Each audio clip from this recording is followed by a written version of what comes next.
In this video, I'm going to show you how to replace the outer door handle on this Toyota Tacoma. Let's get started. To remove this window crank handle, you can either use a special tool, looks like a large fork. You stick it in from the handle end and it'll push on a little clip, or if you just have a pick, you can stick a pick in there and try to pick that clip out. It should be facing up, so opposite of the end of the crank handle. You'll be able to get a hold of that metal clip and pull it up. There we go, got it. Once you pull it up and out, you'll be able to slide the handle off. And there it is. Make sure that you take this little plastic washer with it. This is important to put back here because it basically makes a little separation between the handle and the door panel so that you don't rub the handle into the door panel, and it also makes a nice tighter seal there. Set that aside. Underneath the grab handle, you'll see two little plastic caps. Pop those off carefully, either with a pocket screwdriver or a pick. There are 3 Phillips head screws, one in each of these holes and one up in the door handle. Remove all 3.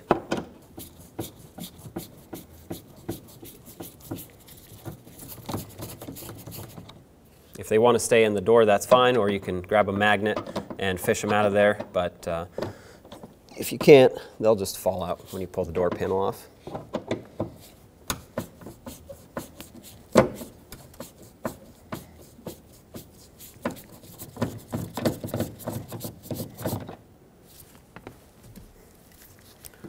There's one last one up top in the door handle. Remove that as well.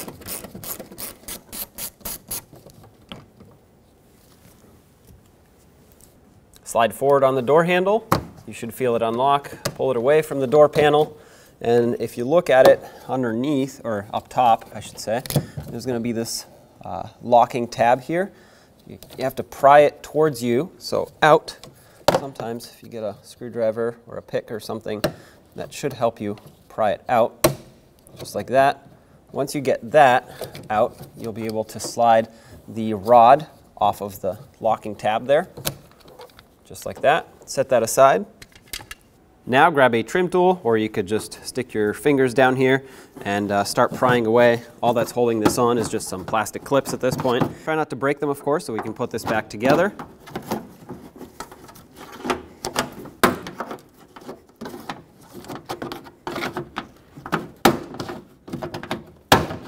There we go.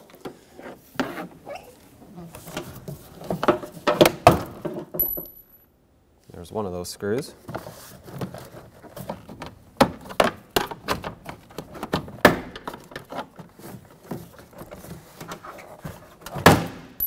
And the other one.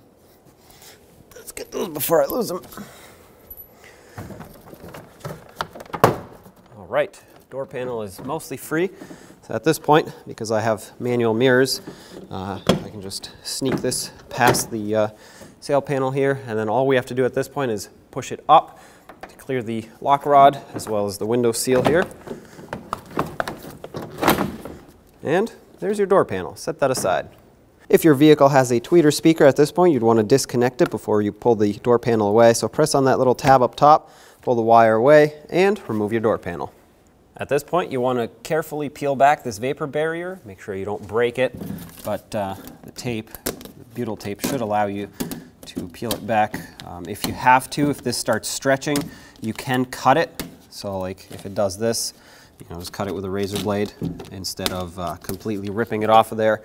Usually that works out better. Unfortunately, my vapor barrier is very brittle, so it keeps breaking, but I'm going to try my best to keep it intact because we will have to put this back. This protects moisture from getting into the interior of the vehicle.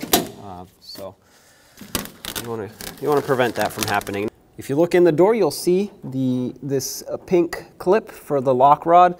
Get a pick on it, pull down. That should allow you to disengage that lock.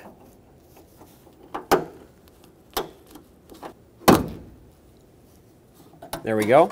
At this point, you should be able to pop the rod right out of the lock cylinder.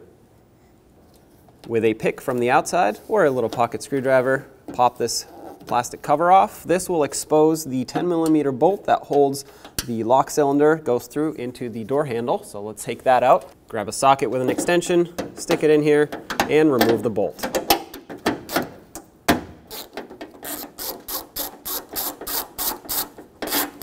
Try not to drop it inside the door. Okay, there's that. There's the bolt. And now you should be able to remove the lock cylinder from the handle.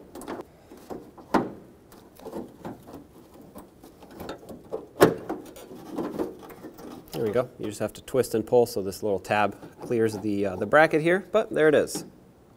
If you look up top, you'll see this white locking clip with a pick or whatever you have that'll get in there. Pick this off, just like this. This will unlock the rod for the door handle. Now stick a screwdriver in here, try to pry this out. Sometimes these plastic clips end up breaking when you do this, and well, that's all right because we're replacing the door handle. It should come with one. Looks like this one's already cracked here, so it's time to replace it anyway. But these rods, they have a really tight fit to them here in the end. There we go. So that's out. Now we can move on. One last bolt on the other side here, 10mm in size as well. Remove that. This is the last thing holding the door handle attached to the door. Of course, try not to drop this one in the door. Take that out. And now the door handle should be ready to come out, but let's go to the outside because that's where it's going to come out through. At this point from the outside, you should be able to lift up on the door handle, slide it out, back down, and there it is. Now take your new door handle, install it the same way the old one came out. When you do that, make sure this gasket on the outside stays flush with the handle, otherwise it won't insulate from water getting into the door. From the inside of the door again, take that rod and line it up with the locking clip. If you put a little bit of grease on there, it should actually help it slide in easier. Well, there we go. And at this point, you want to lock it in place, just like that. Install the bolt on the right-hand side of the handle as you're looking at it from the inside. Thread it in and snug it up.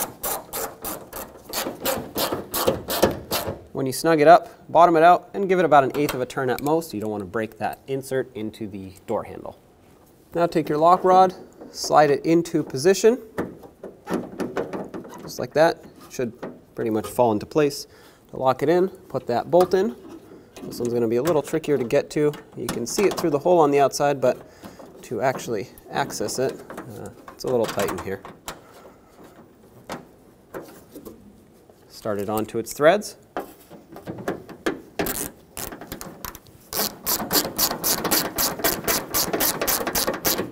Snug it up and give it about 1/8 of a turn after it bottoms out. At this point, we'd want to also connect the rod for the lock. So push this locking clip backwards so that you can have space to get the rod in.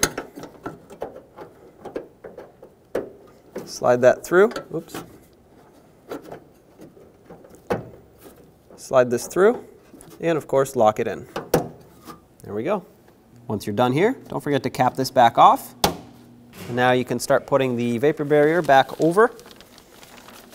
Hopefully yours is not in extremely poor condition. Do the best you can. If your butyl tape doesn't stick anymore, just use some tape. And if you are able to close these gaps here with some tape over it, like I said, just do the best you can to get it resecured. It is important that it protects any water from getting on the inside of the door panel.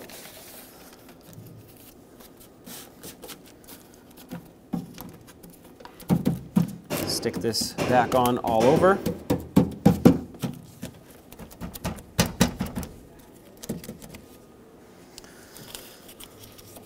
Take your tweeter speaker connector, plug it in, make sure it clicks. If it doesn't click, it's most likely not locked in. Line up the door panel. Make sure that on this side it goes over the lock indicator. And then on this side, it goes behind and under this little panel here, just like that.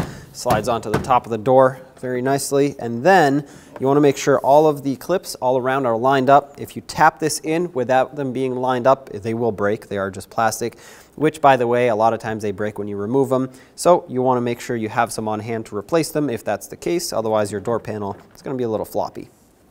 Pop it in.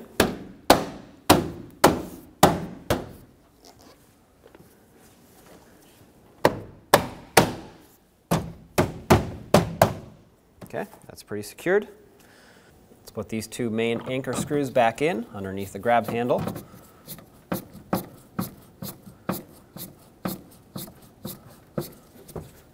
Snug them up. They are going into plastic, so don't over tighten them or you will strip out the plastic insert on the back and then they won't get tight. But you know, once you snug it up, it should be good to go. Right there, give it a little extra, and that's good. Let's put on the two plastic covers to finish this up. Put these two plastic caps back on. If they don't line up and don't click in, it's probably because you have them upside down. They are directional. There we go. Pull out on this rod here and get it lined up with the door handle. It's going to have a little hole that it hooks into, and then take the plastic clip and lock it in onto the handle or onto the rod itself. And then you're going to want to line up the handle a little bit forward of its actual position because there are some hooks that hook backwards. So once they slide in, push it back, that'll lock into place, and the screw in the center will be perfectly lined up. If this doesn't line up, your clips, your hooks on the back are not in position. Tighten up the screw. It's going into plastic, so just snug it up a tiny bit. Usually these strip out very easily. On the window crank handle, put the plastic washer back on. Make sure that the outer lip faces you and the inner part goes further into the door. It's kind of recessed into the door panel. Line up the crank handle, and once you feel it line up with the splines, tap it on. That should lock it in place nice and tight. Everything still works. When only the best will do, demand TRQ. The only company that lets you view before you do. TRQ is committed to offering the highest quality aftermarket auto parts that are engineered for peace of mind. Thanks for using and viewing with TRQ.